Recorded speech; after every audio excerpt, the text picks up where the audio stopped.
Young, tipsy, and black.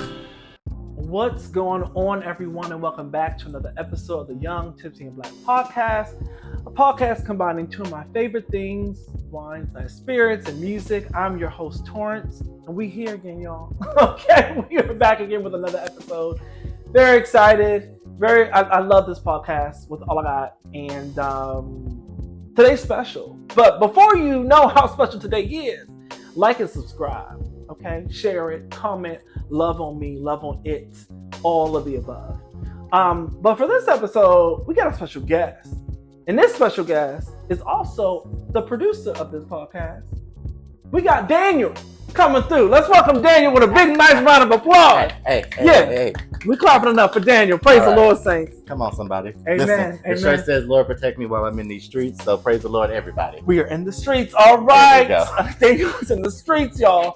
That's what they say. That's what they I don't say. believe it. That's false news. But that's what they say. People say I'm in the streets. But that's fake news. It's very much fake news. So you're not in the streets. I'm not. But because people say that I'm in the streets, You're asking God my to shirt protect is saying, you. Lord, protect me, while the people claim that I'm in the While streets. they talk about you being in the streets. Exactly, because Okay, I'm not there. That ain't my story. Okay, well, shoot. I feel like we need to just dive right on in and figure out what will be in the cup. All right. So I know my friend is nervous, and I'm okay. We're gonna ride this wave together. Mm-hmm. We are going to ride this wave together. But for today, we are drinking is my good friend, Mr. Vodka. Hello, somebody. Yes. So we are going to be drinking. This is a mass vodka. This is a vodka with marigold, chamomile, and lemon. So I knew that my friend here don't really like vodka. So I was like, if I'm gonna bring a vodka, let's do a grown and sexy vodka, and let's do one that got a little bit of flavor to it. And I appreciate that. I do. I love chamomile. I have my lavender chamomile teas often. So I'm like, maybe this might do the trick. So we're gonna see. We shall see. What do we do? Are we just taking this? How we So mixing we're this? not gonna do it straight because that's a little too strong for you. Okay. Now I could do it straight, I won't. but I'm not gonna do that to you. Amen. So what I'm gonna do, we're gonna do a very simple cocktail here. Okay. I'm not gonna do too much. Let me get you a glass here. Thank you so much. I got a glass here. We Thanks just so gonna much. we're gonna take some of this. Let's see, nice little ASMR moment. Let me see if it smells different, y'all. We gotta see. We gotta, do the aromas like we do with the wines and stuff. That was stupid. That was dumb as hell. I don't know why I did that. That was embarrassing. I like the smell. We good. Okay. God bless. Go ahead. No. So no, okay, so we're gonna go ahead. We're just gonna pour a little bit in here.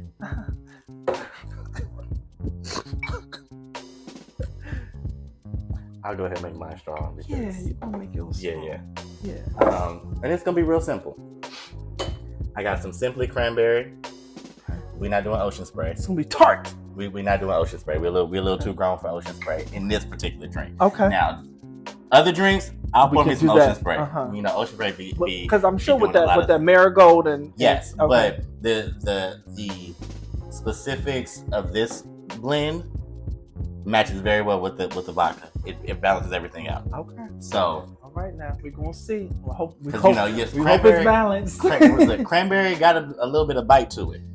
She a bitter girl, She a bitter girl. but this ain't as bitter. So it's got a little bit of bitter, it's got a little bit of sweet, and it pairs very well with this drink. Okay. So I'm a little nervous, y'all. But before we dive in and actually taste this amass vodka with marigold and chamomile and lemon, let's talk a little bit about vodka. Vodka means little water or water in Russian. I didn't know if you knew that because I didn't. We didn't know that. I'm learning new things. Anybody didn't know that. Nobody knew that. And to be classified as vodka, it has to have at least 40% of water in it. Okay. Does that mean that I'll be drinking watered down shit? I don't know. Maybe that's why I don't like it. No, I'm kidding. Ooh. And The shade. and the main ingredients in vodka is water and ethanol, which is made from the fermentation of wheat, rye, potatoes, corn, all those type of vegetables, that kind of Now, stuff. this makes sense because see, I love a potato in all forms, including liquor form. And I'm gonna tell you right now, I love potato. I do. Vodka is the only thing that I think that's her stepchild, right? You know what I'm saying? That's the one that we don't claim.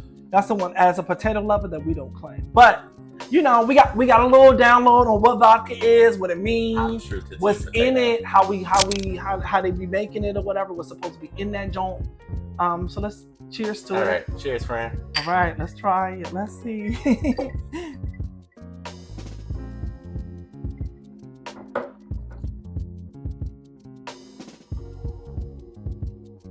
I'm with it. How you feel?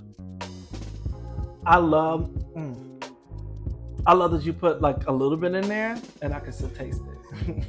I love that that's what I'm experiencing. Because I couldn't imagine if you poured as much as you poured in yours. Do you want to taste mine? I don't think so. But okay. We'll do it. Yeah. We'll do it for the sake of the for the show. Because I feel like I don't taste anything, which I'm... Oh God, how do you fuck? Let's run this back. No, we're gonna keep it rolling, baby. We're gonna keep that rolling. Cause I'm sorry, I just wasn't expecting. It's okay, we're fine, we're here. Whew, goddamn. Oh yeah, we gonna be lit by the end of this. Okay. I'll pass. I will be lit. I don't know about you. I sure won't be. Maybe I'll do it. Maybe I'll jump in. Maybe. Commit. I may get a beer. Commit to it. We'll have to see how. Commit to. This is part of the show. I'm the guest. I brought the drink. Let's commit to the drink for the show, right? Yeah. What are we gonna pair this with, friend? You did a pairing. I did do a pairing. So I'm normally on Team Vodka by myself, and people always like when I say that vodka's my drink. People are always like, "Ooh, are you still in college?" It's disrespectful because grown men still drink vodka. Huh? But grown men still drink vodka. Let's be clear. Now I don't know. But I was like, you know what? Since everybody wants to rag on us and they're like, oh, vodka's a college drink, let's throw it back to one of my favorite albums that came out during my college time. And so that is Justin Timberlake's The 2020 Experience. And so I feel like we're doing vodka. Let's go ahead and pair it with some Justin Timberlake. It's giving college vibes all day long. And I can agree that when I think of a vodka drink, suit and tie pops in my head. Okay. Suit and tie really is that, like, I can't wait till you get good looking. You know what I'm saying? Can we really just talk about how it was an excellent project, I will say. And this, mind you, this is Justin Timberlake's third studio album. Okay. It's just his third. Okay. You would think that he came out with so many more. This is just his third. But the reason why it sounded so good was because Timberland produced it. He did. And the two of them together, the man don't miss. He really don't. The man hasn't missed. He really has not been like, Sir Justin, if you're watching, call him again, please. Because this album right here, y'all did something that can't really be replicated. So I need you to go ahead and try to replicate that by doing it again. And if I have to be honest, like, I don't remember a song that I was like, I actually hate this. I don't remember. There aren't any. Like, I'm thinking about Tunnel Vision. I'm thinking about Push Your Love. I think Push Your Love Girl is that might be my favorite. That and Blue Ocean Floor. If we're being honest. That and Push Your Love Girl is so good. Like, it is such a well written and well thought out song to be like, baby, I want to get high off of you. Yeah. Like I want like you are every type of drug that I want to get high off of you. And to do it in such a sexy way, that's the top quality. Yeah. Push Your Love Girl is fantastic. That song. And then you got That Girl. I'm in love with that girl. Listen, when they start the intro with welcome JT and the Tennessee Kids. That was a moment. I'm trying to tell you. So I agree. I think that this does. Now, I'm not a vodka fan, like I'm saying, but I do agree. The 2020 Experience by Justin Timberlake matches this freak. It does. Ooh. It matches. Okay. It matches the vodka freak. I don't know what else to say. I don't know how else to say it, ladies and gents. But again, I'm a little nervous while he continues to drink this. I am going to encourage each and every one of you to go back and listen to the 2020 experience. If you have not in a while, like, it really is a moment in time. It is. I'm not even gonna lie to y'all. I had to go back and listen to it again because I knew that was what I was gonna pair this with. But I was like, let me actually listen to it again. And I was like, oh, that came out in 2013. 11 years later, it still stands up. I said, oh, this is still my shit today. Like, strawberry bubble gum. A moment in time. It really was. Do yourself a favor. Do yourself a favor. Go back and listen to it. All right, please. y'all. I don't know how long I'm going to be able to do this, so let's just jump into the Tipsy section, shall we?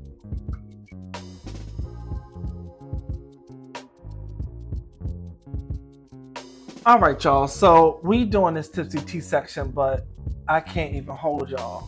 I'm so sorry. And this ain't got nothing to do with my friend here with this delicious drink that he decided to make. Y'all see how he does it, right? It has nothing to do with you. It has nothing to do with you, I friend. just want y'all to see that this is a very abusive relationship. It has nothing to do with you, friend. This is very. It has everything to do with the fact that vodka is just not my girl. I just can't. Even though this is what is it? Marigold, chamomile, and lemon, all things that I enjoy, right? I can't wrap my mind around the taste of vodka. It just doesn't. I already think about my headache. So we're gonna drink this Lagunitas and call it. I'm gonna try to finish this though. I'm gonna try. Please do. If you don't, give it to me because I will finish it because this is my thing. He already did a refill, y'all. So y'all don't even know. He already did a refill. Listen. Anyway, we are here at the Tipsy Tea section, one of my favorite sections of the pod. This is where we dive into all things music, what's happening in music, the industry, all those things, and give our thoughts on what those things mean. Okay, let's get into it. Let's dive in. Carisha, please. Carisha talks about her relationship with Diddy. Did she? Okay. Did she talk about her relationship with Diddy? She did not. I don't think it was a nice, sweet, controlled environment for her to share what she wanted to share in that moment. My opinion here, I will say Carisha and her manager hired a great PR person because it definitely gave Olivia Pope the script. It was very soft. It was her own podcast, so therefore she can go as deep or as shallow as she wants to. Her best friend, Saucy Santana, is the one that's interviewing her. So he's not going to push back on anything that she says. It was very soft. It was very cloudy and fluffy. And cloudy with a chance of meatballs, baby, because I tell you, it wasn't hit on nothing. No, it wasn't. There are still questions that are left to be answered. Because let's be clear, the court document said otherwise of what she was saying. She said, I was just loving him the way y'all was loving him. No, you weren't. Baby, no, you weren't. Them court documents said you was a mule. You was a mule, and not just regularly carrying it, but you were carrying it in explicit places. Yeah, that's what the documents say. So listen, at least tell us that my lawyers say I can't talk about that part right now, but that ain't my story. That like there's more to come out. Give us something more than just I was loving him the way y'all was loving him, because that ain't gonna suffice. But when it's on your own podcast and ain't nobody else calling you out on it, you can do that. You so can do your things. Again, she spoke on it, but did she really speak? Not to me, child. She didn't speak to nobody. She didn't say nothing about nothing. And now I'm gonna be real honest with y'all. I didn't finish it, so she may have spoke at the end. But I got through about 10 minutes and I said, "This is a waste of my time," because she ain't saying nothing. So she's talking in circles. Exactly. She was talking in circles. She was. I love my it was so I didn't watch all of it. So now I'm real good to admit if I do something wrong, if I speak out of turn. So I didn't watch all of it, but in the 10 minutes that I did watch, she ain't say shit. And there you have it, ladies and gents. Let's move on to Usher postponing his tour. Was it due to injury or was it just like it was due to injury? So okay. he didn't postpone the entire tour. He postponed 3 dates. And he rescheduled those 3 dates as well. I think all 3 of those dates were DC dates. And he rescheduled Atlanta though, right? Maybe. Because Atlanta was the first show. Yes, I think Atlanta is where he starts off, and I think he went to DC. But he rescheduled just those 3 dates. As of now, it's only 3 dates that he's rescheduled. He said is a neck injury or something, and the doctor told him that he needs to fully recover before giving a. But also, let's be very clear here, though, right? Like Usher has been had a residency in Vegas, and then did the Super Bowl. Like, this man has been going, and then went back to start like doing more. Like, this man has been going very consistently and constantly. Very much so. And so, what we do not give him credit for is this man is in his 40s. Baby, I'm in my 30s, and if I sleep wrong, I pull up my soul. Okay, let's talk about my back. So, but it's okay. So give the man some space and some grace. If he say his neck hurt, the nigga neck hurt at 40 something years old. The man's neck is hurting. Give him some time. He needs a little breathe. He needs a beat, and he's one of the greatest performers to exist. Truly, to me at least, right? And I just have to say that, right? Because he also did Essence Fest. I was down at Essence Fest, and he did that. That's right. So that's what I'm saying. The man has been moving, and it was a different show than the show he did. The man works. He works. He has not taken days off in a minute, and I got kids to feed, and I'm gonna feed them. Okay, so let's talk about that. Okay, got his awards and stuff. He's been doing his thing. Okay, so y'all stop going after Usher. We don't go after Usher. There's another person. Take his break. Yeah. Let the man get his rest. Because one thing about it is, no matter what, Usher's still gonna come out and give a show. So even if you got to take a couple of days down, Usher's gonna come back and give us a show. So let the man take his dates. He know how to reschedule it. He said, "Listen, I can't do it this week, but I got y'all coming." Like, he rescheduled the dates. He gonna provide.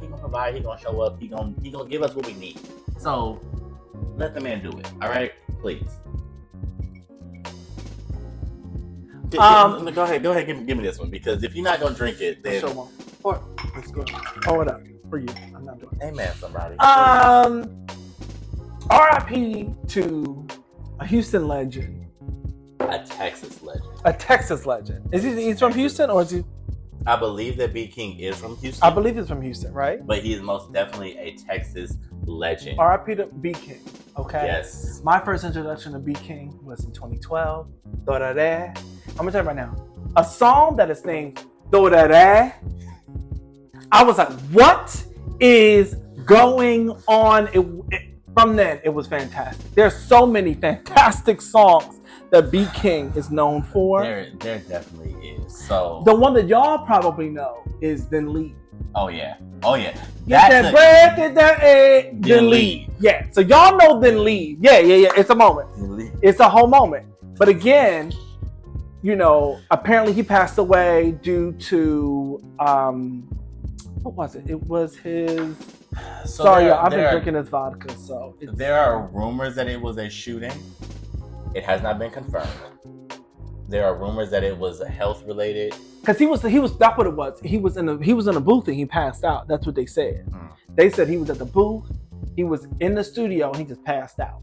That's one thing that I read. He was 39 years old. Like, he was not old. Like, so if this was a health thing, then like it just reminds all of us to stay on top of our health. If it was a shooting thing as well, that's its own separate thing. I will say this: I went to school in Texas. I grew up in Texas. I know B King down. I never met the man. I never interacted with the man, but I do know people that did.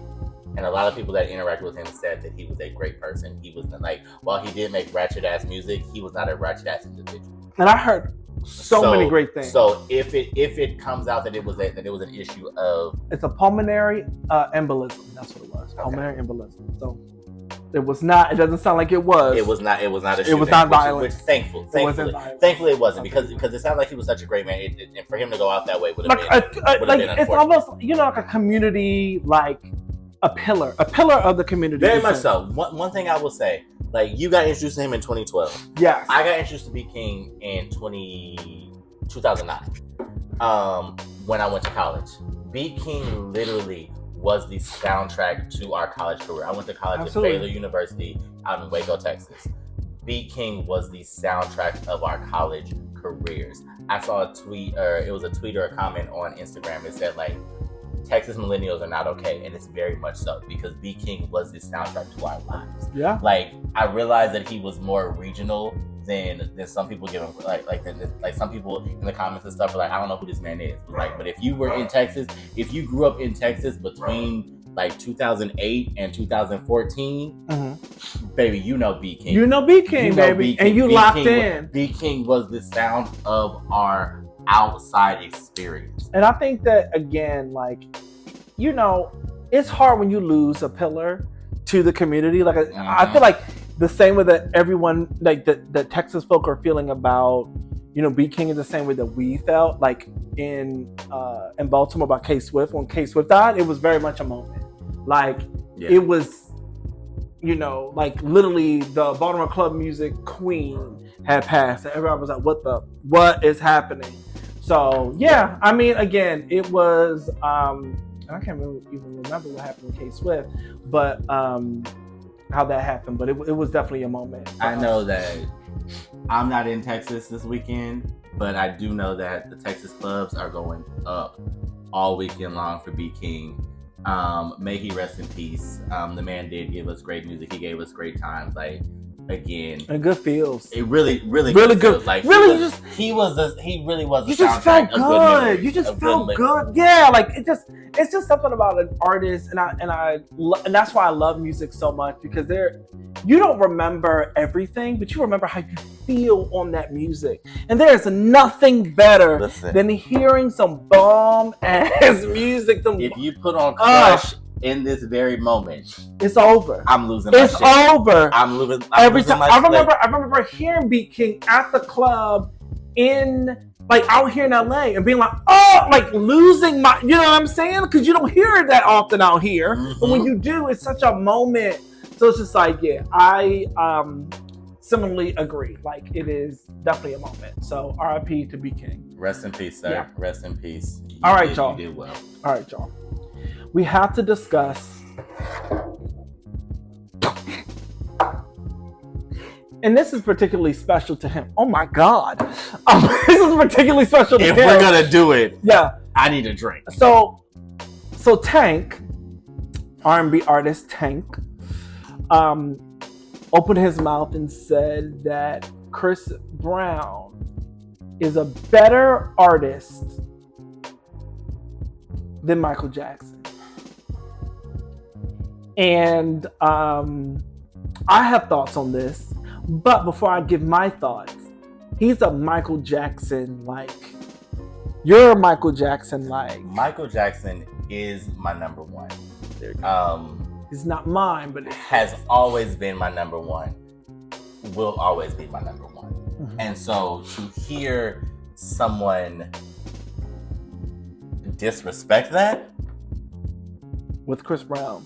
I want to acknowledge that Chris Brown, I'm not saying that Chris Brown is not talented. I'm not saying that he is not a good artist. I'm not saying he's not a great artist, okay? But to compare somebody who is using a blueprint to fame to someone who created that blueprint, okay? The architecture, right? The you know what I'm saying? Like, created the infrastructure for that. And comparing it to someone and then saying, oh, he's doing it better. I don't know in what category he means. I mean, I'm gonna let you finish. I just don't. I got thoughts. So okay, I'm gonna let you finish. I just don't understand what it means to say that somebody who isn't better than. I don't know that. And Tank being an artist and a singer, I think that, you know, when you're in the industry for such a long time, I'm imagining that you get a little distorted, right? And you're a little warped with things. No. I'm trying to give you're trying grace. You're trying, but I'm not gonna accept said grace, because one thing about it is Tank, for me, has lost credibility as an artist. Because if this is what you speak and how you feel, then your artistry is now in question to me. Because Michael, like you said, laid the blueprint. Like, no shade to Chris. I agree with you that Chris is a great artist. Chris, to me, has not done anything iconic in his artistry. From performance, from musicality-wise, Chris has not done anything iconic in his music. Michael is an icon in multiple different ways. Vocal stacking that we credit to Brandy, where's she learning from? Janet. Who Janet learned it from? Michael. Performance, who do we look at as the icon of performance? Michael. And I can't disagree. And because I told you I got strong feelings on this. Uh-huh. I went to go see the Michael Jackson Broadway play. There were kids in that play dressed up as Michael Jackson. This man has been gone for 15 years. Yeah. These kids were not even alive when he was born, and he is still impacting generations and will continue to impact generations to come. And Chris, in all that he's done, I'm not saying that Chris is not a great artist, but in all that Chris has done, is Chris going to impact the generations to come behind him? Has Chris done anything that other generations are going to look at as the blueprint? I don't think so. And so I think that he does influence. I think that he does influence, and this is what I will say. I think that Chris Brown does influence a generation, just like all other, pop icons do. And I think that Chris Brown is considered a pop icon for sure, right? But again, when we are talking about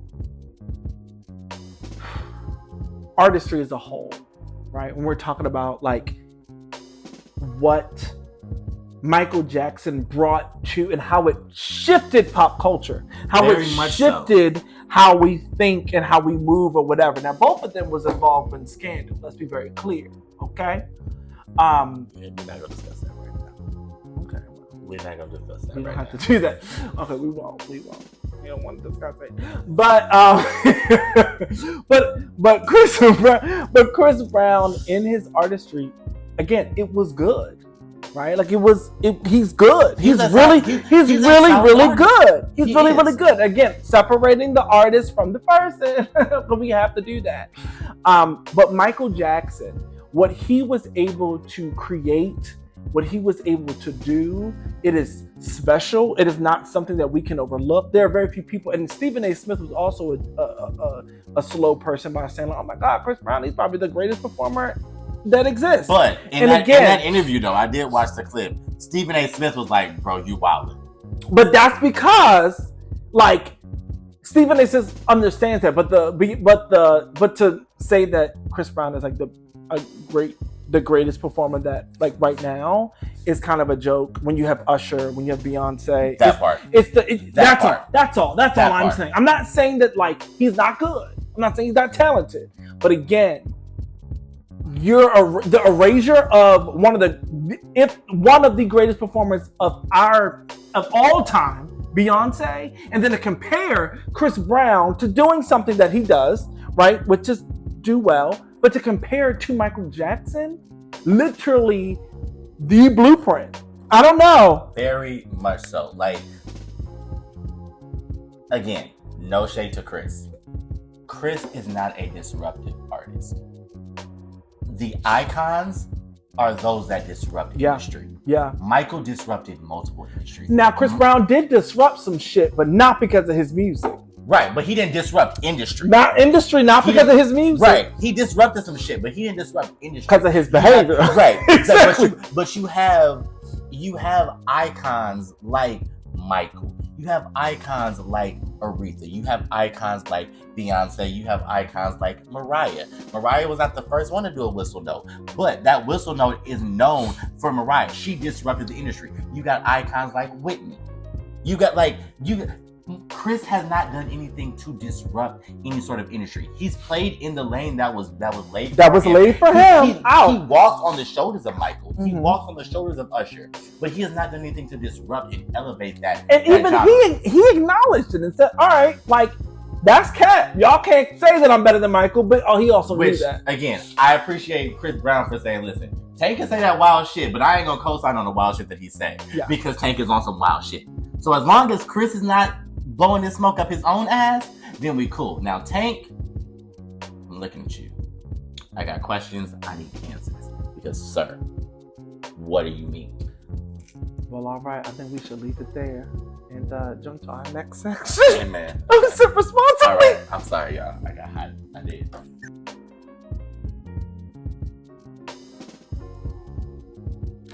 All right, y'all. We are back. With the Sip Responsibly section, this is where I read people's drunken confessions and drunken stories, and we talk about how they should definitely sip responsibly. I know my story. Okay, well, I can't wait till I go out with you and I start telling your stories. No, you're And not gonna do have that been because why? The Lord is protecting me in these streets, so therefore I won't have no them stories. Yeah. Okay. Well, someone has to be the devil's advocate. All right. So this story goes. It had been a rough week, so I rallied my brother and a few friends to go out and blow off some steam. I was a good 4 drinks in by this point, and the night was going well. I was playing wingman until one girl called her brothers over. They started talking some shit, and my brother joined in, and it started getting Started getting tense. Somewhere in all the shit talking, I had the bright idea to settle it with an arm wrestling match. Goofy. This already sounds like a bad idea. This sounds like a horrible idea. Sounds goofy. I didn't think they would agree, but between liquor and bravado, we were all ready to prove ourselves. Our family lineages were on the line at this point. This sounds crazy. I was closest to the nearby table, so I ended up being the first one to go. The other guy was about my height and size, so it looked like a fair match. As soon as he gripped my hand, I had a feeling I was in trouble. The liquid courage wouldn't let me be a bitch. Wouldn't let me be a bitch though. So I gripped back as hard as I could, and we started going. It was only 5 seconds max before he slammed my wrist down on the table. This guy didn't look like it, but he must have been a boxer or something because my wrist hit the table so hard that I felt a snap. Damn. Not only did I lose and embarrass the family name, but we ended up having to go to the emergency room. Jesus Christ. I came out with a fractured wrist and a splint for the next 5 weeks, reminding me not to drink that much ever again. Let me explain something to you people out here. If you ain't got it, you ain't got it. Don't be challenging people at the bars when you've been drinking and had 4 drinks in, okay? You know your cap, you know what you're doing. But to say, guess what? No, let's we gonna do this thing. We gonna and this is embarrassing. And you didn't embarrass your family name too, like you said. Like it was a brothers versus brothers thing. And you the first one to go out? No, you. This is embarrassing. And then the fact that you have to go to the emergency room afterwards. Wow, that's really the part right there. Like it's one thing to lose, but like it's another thing to lose and then got to walk around with a reminder of your loss for the next. What did he say? 5 weeks. For the next 5 weeks, you got to be reminded. Like, but also, you ruined the night. You did. You ruined the night. You very much ruined the night. You ruined the damn night because here's the thing. We could have been like, all right, cool. We gonna walk off because that's me. When I'm at the club and some foolishness happens, I'm like, all right, y'all, look, I'm trying to have a good time. I'm not in the mood now. If we want to take it there, we can. But who? Because I'm going to tell you right now, if it goes down over here like that, we're all going to jail. I'm not the only one that's going down. You're also going down with me. So again, in this situation, I couldn't have got that far with me because this is unacceptable. First off, who is suggesting arm wrestling in a bar? Goofies. In a bar. Goofy Bro, movies. we are in a bar having a good. If anybody that I'm having any sort of an issue with in a bar says let's arm wrestle, get the fuck out my face. This is like, embarrassing. why are we doing this? Like, are you kidding me? He already messed up right there. Like, this was damn from the start because your suggestion was messed up to begin with. So you deserve everything that you got. And I mean, I feel bad for you. I'm glad that the next 5, like it says the next 5 weeks. So I'm glad you've recovered at this point. But don't ever do that stupid shit again.